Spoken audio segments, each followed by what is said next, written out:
the real topic of this whole entire show, the one that everybody cares about, Shaq himself. Saquon Barkley. And we got to put up the picture of John Mara not looking so happy in this because things did definitely not work out how John Mara wanted.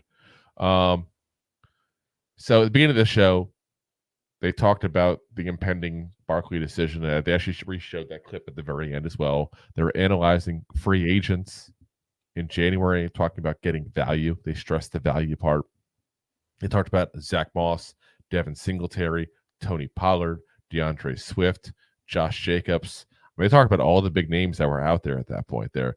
And what I really thought was interesting, the Giants seemed to recognize that the offensive line hurt Barkley, and they thought that teams might notice that as well. Like it's almost like his 1,000, he almost got 1,000 yards this year, but his basic 1,000 yards he got were like 1,200 yards because he was playing for that bad of a line. I didn't take it as much as that. It's just when they're talking the value of Barkley, and they're talking about like a team with a better offensive line will pay more for him because he would be more productive. It wasn't so much big about it. You could take it that way, but I also I took it as like them looking at the value of the player, and if we can't block for the guy, and the guy that we could get for half his cost only gets 100, maybe 200 less yards, like I get what's the better value? So like that's how I took it. I guess the question would be that if Saquon's 1,000 would be 1,200 elsewhere, and again that's my numbers, that's not their numbers. If his 1,000 is 1,200 yards elsewhere, then is it safe to say that somebody like Devin Singletary's 800 might be 650 to 700 here? I'm just saying. Well, like, that's the old line, but that's an old. I get it. I get it, but that's what I'm saying as far as the interesting part as far as the value.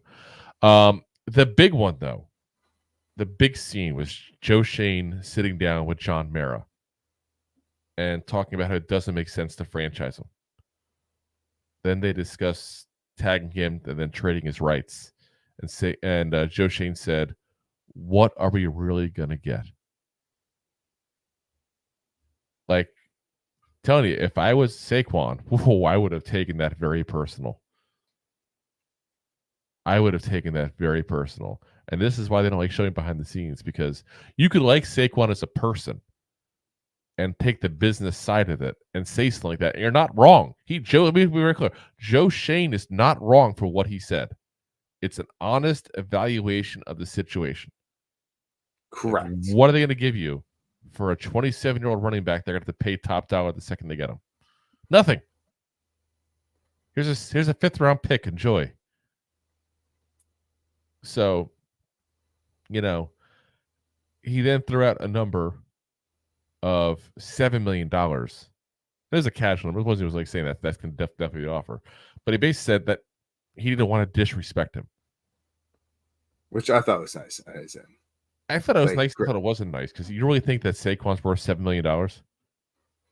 No, but if you're talking about trying to get a better draft pick out of it, like his idea of everything is like, what's the best thing for the team? And I thought that segment said like, what's the best thing for Barkley as well? Yeah. I just feel like that. The number they gave, I thought, was a little slap in the face. Like, I would have felt disrespected if I was Saquon. So now you're just saying here what we really get for this guy, and we'd offer him $7 million. Yeah, it's part of it. I don't know. That's what I kind of feel is like the little bit of slap in the face. I don't think they mean it. I think it's just them giving their honest evaluation. Like I said, I don't think anybody in the building has ill will towards Saquon whatsoever. I'm not saying that. I just think they kind of accidentally slap in the face a little bit there. Anyway, he basically said the plan was to let him go test the market and ask him to find his value and come back and give them a chance at that point to go ahead and match the offer. Mara, then you can tell, like, I don't think I've ever seen Mara so nervous in the conversation. Like, you can tell Mara was like, said he wants him back and was nervous about not having him and what that would do to the offense. I thought that was kind of interesting. Like, John Mara seemed to think that without him, the offense is kind of sunk potentially. I don't know if he's watched the offense the last couple of years. It's already sunk, John. Yeah, it's been down there. It's already bad. Like, what are you going to do? Sometimes you got to rip the Band-Aid off and make the right decision.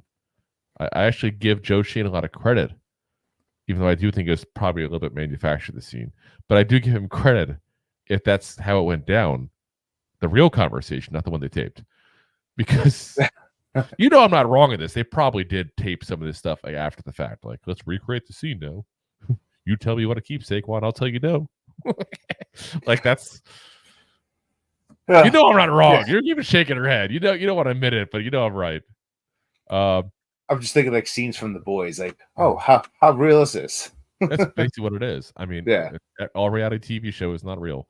But I give Joe Schoen credit if that's how it went down for saying his opinion in a respectful way. He wasn't just a jerk about it, but he was firm and stood his ground with the guy who really signs his paycheck. Like, that's not easy to do, guys. No, but that's also what it's respect to both things, because that's what Mara brought him in to do. Yes. Is to help Mara himself, take his heart out of the thing and let someone else that has better football IQ to manage his team. Yes. Make the best decisions for his franchise. Yeah, it was. I thought it was very interesting, just in general, the way it went down. I thought that was kind of interesting, and I think that the fact that Mara wanted to keep him shows me Mara is, and a lot of people have said this in the past, a little stuck in the past, because you don't build around a running back, especially a 27-year-old running back. You don't. It's not safe in the long run. That's not the part that stuck to me. Is the fact that he turned around and said we should maybe draft high for one. Is what stuck out to me, saying that he's stuck past. That was my next point. Yeah, I was about to say, like, the fact that he wanted to keep Barkley means there's a good, solid relationship, and like I took that as like he liked the guy, and like Barkley was a relationship, all right.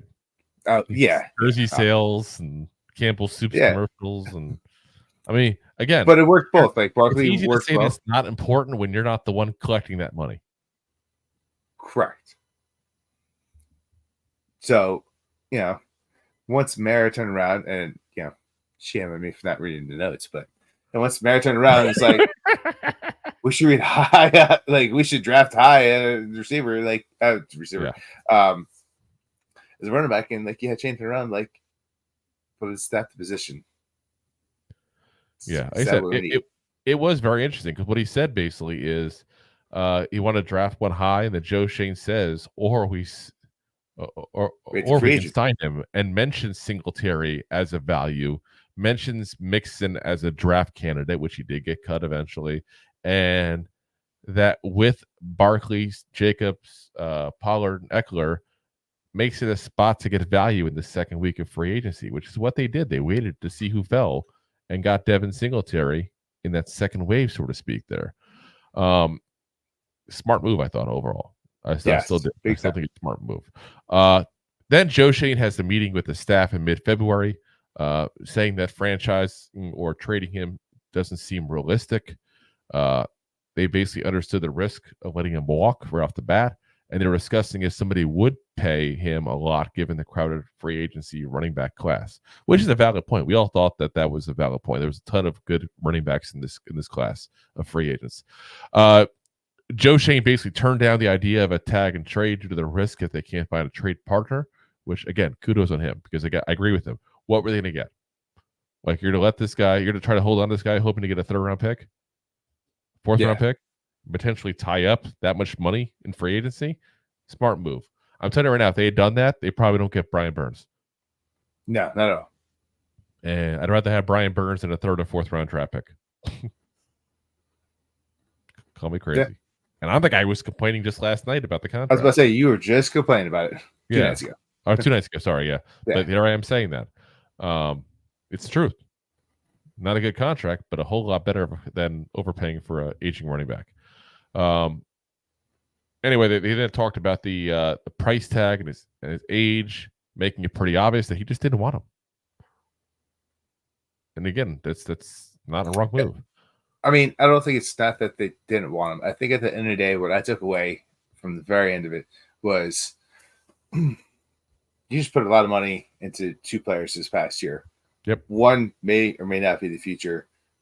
You got to put weapons around him. In the modern NFL, one of those players is not as important as the other. And newsbreak guys, your running back is not as important as your quarterback.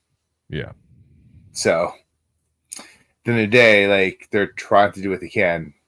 Even though we're talking about Barkley, they're going to try to do what they can for DJ to make or break him. And Barkley, as an aging running back, is a guy that's, I don't want to say he's on this downward swing yet, but I mean, as Giants fans, we can kind of see that's the case. But to pay him, what, $13.5, $14 million, or free that up and get better opportunities, and just like Shane said, we're going to pay these top four guys, or we're going to get other positions we need: quarterback, rushers, and number one wide receiver. Yeah. I mean, it's like I said. I don't think they were wrong. I gotta say, they seemed also a little bit upset with how much time they spent negotiating with Barkley last year. Like, they kind of alluded to that, like, oh, we can't go back down this road again for this many months going over this. We need to make a decision now. Yeah, there was a quick little It was a quick little dig at that situation last year, and it makes you wonder. Like, they were like, well, we tried to do this last year, and you didn't. You had your chance. You effed it up, not us. But that's kind of the vibe I got out of that whole situation. Yeah, I mean, they also didn't hang on that situation, so like, no, I didn't take. Yeah, it was one line, one comment, real quick. It wasn't anything crazy. Wasn't harping on it, but I just felt like it was pretty obvious they were still upset about that. Yeah. But in the end, Joe Schoen said he wanted to focus on Daniel Jones and improving the team around him, as opposed to keeping a running back around a top dollar contract. Again, the right move. I thought perfect move. It's what you should do. It's smart football. You don't build around a running back in a passing league, which is ironic. We're talking about stopping the run of defense, but that's what this is. It's a passing league, guys. You don't run the ball. And Saquon would have been a freaking stud and a star probably if he played in the 90s.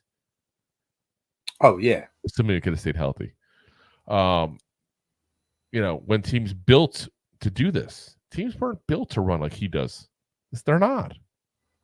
So it's not all about run. It's about pass now. So he just, unfortunately, for the guy, he kind of was, brought up in the wrong generation. So, thanks for listening to Two Giant Goofballs, a New York Giants podcast. We appreciate your support. Thanks so much.